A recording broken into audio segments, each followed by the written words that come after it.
Bayangkan, seorang manusia bermula dengan kosong. Tiada harta, tiada kelebihan, malah pernah gagal berkali-kali.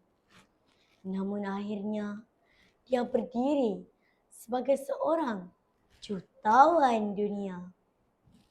Persoalannya, adakah mereka ini dilahirkan luar biasa atau mereka yang memilih untuk menjadi luar biasa?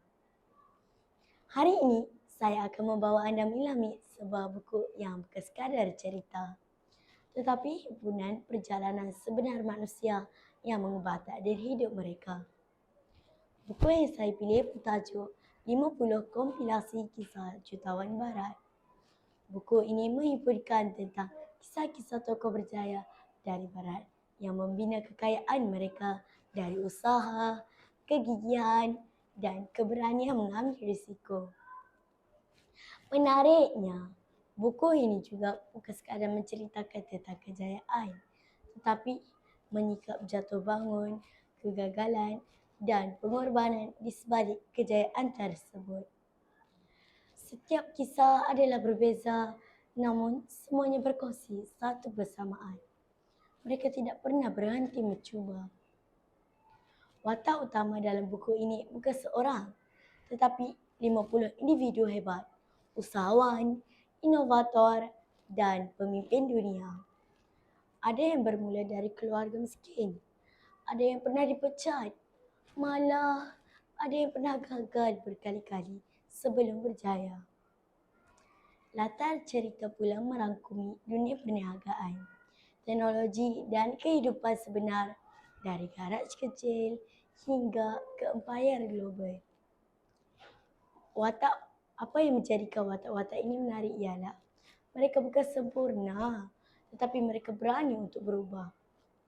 Buku ini sangat menarik kerana ia berdasarkan kisah benar, bukan rekaan. Setiap cerita ringkas tetapi padat dengan inspirasi, mudah difahami oleh semua peringkat umur serta mengandungi pelbagai jenis latar kehidupan. Jadi, semua orang boleh hayati.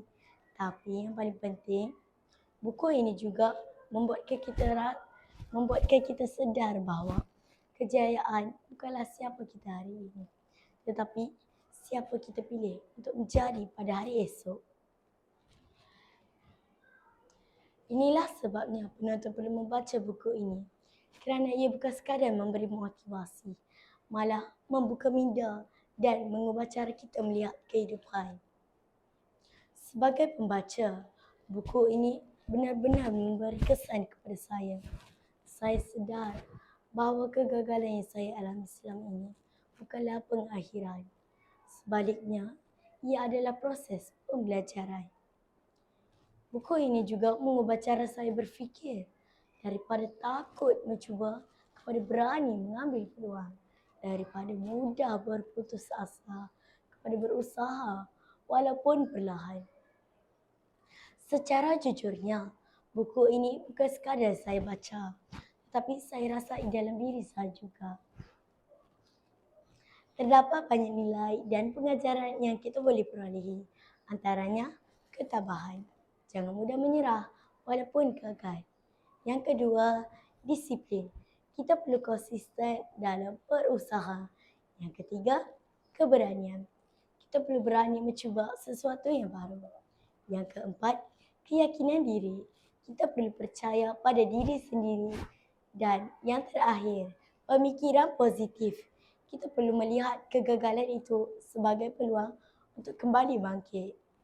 Nilai-nilai ini bukan sekadar penting untuk berjaya, tetapi penting untuk menjadi manusia yang lebih baik.